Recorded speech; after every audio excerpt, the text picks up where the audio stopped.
Assalomu azizlar, gripp va grippga qarshi vaksina haqida gaplashmoqchi edik. Grippni nimaligini bilasiz. U yuqori nafas yo'llarini o'tkir infeksion kasallik. Gripp virusi 3 xil turga bo'linadi: A, B va C. Klinik kasalliklarning asosiysi aksariyat qismi A va B turdagi viruslar tomonidan chaqiriladi. Juda ham yuqumli, odatda inkubatsiya davri, ya'ni yashirin rivojlanib olish davri 1 kundan 3 kungacha bo'lsa, lekin belgilari to'satdan yuzaga keladi. Belgilari isitma, titroq, bosh og'rig'i, mushaklarda og'riq, kuchli holsizlik bilan kechadi. Yana boshqa keng tarqalgan belgilari bu quruq yo'tal, tomoq og'rishi va burun bitishi. Sog'lom odamlarda gripp odatda 2-7 kun ichida hech bir davosiz ham o'tib ketadi. Lekin bronxit, ikkilamchi bakterial pnevmoniya yoki bolalardagi quloq og'riqlari, yallig'lanishlari kabi asoratlarni ham yuzaga keltirishi mumkin. Kamdan kam hollarda meningit, ensefalit va meningoensefalitlarga sababchi bo'ladi. Gripp tufayli og'ir kasallikka chalinish xavfi 6 oylikgacha bo'lgan bolalarda, homiladorlarda, keksalar va surunkali kasalliklar bor insonlarda hamda immuniteti sustlashgan bemorlarda yuqoriroq. Homiladorlik davrida gripp perinatal o'lim va muddatdan oldin tug'ilishga ham olib kelish xavfi bor. Grippning ko'payishi odatda noyabrning o'rtalarida boshlanadi. Dekabr oxiri, yanvar yoki fevral oylarida yuqori darajaga pikka chiqadi. Shuning uchun ham JCVI, ya'ni immunizatsiya qo'mitasi yuqoridagi xavf guruhlarini himoyalash uchun emlashni oktyabrdan boshlashni tavsiya qiladi. Shuning uchun bizlar ham Britaniyada vaksinatsiyani xuddi shu oydan boshlaymiz.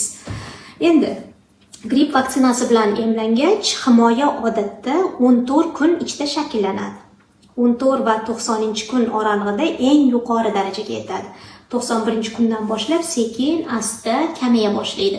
Demak, viruslar ayni avj olib pikka chiqqan aynan paytda bu vaksina yaxshi himoyaga keladi. Vaksinalar agrostreptokok sababli yuzaga keluvchi ikkilamchi bakterial infeksiyalar xavfini, pnevmoniyalarning xavfini ham kamaytiradi dedik. Endi ularning samaradorligini yo'qotmasligi uchun to'g'ri saqlay bilish lozim.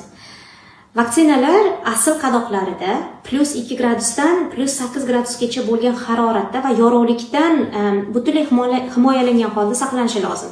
Barcha vaksinalar ma'lum darajada issiqlik va sovuqlikka sezgir bo'ladi. Agar ko'rsatilgan sharoitda saqlanmasa, ularni samaradorligi, xavfsizligi va sifatiga ta'sir qilishi, buzilishi mumkin. Endi kimlar bu vaksina bilan emlanadilar?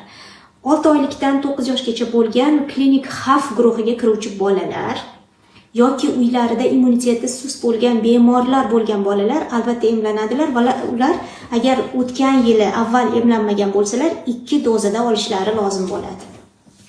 Hech qanday klinik xavf guruhiga kirmaydigan sog'lom bolalar esa 2 yoshdan 9 yoshgacha bo'lgan bolalar, bular faqat bittagina doza oladilar.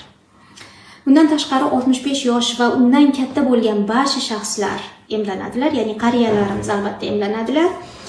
Uzoq muddatli qarov uylarida yoki parvarish muassasalarida yashovchilar ham o'sha yaqin bir-biri bilan yaqin yashagani uchun tarqash xavfi kuchli bo'lgani uchun albatta bular ham bitta dozada emlanadilar.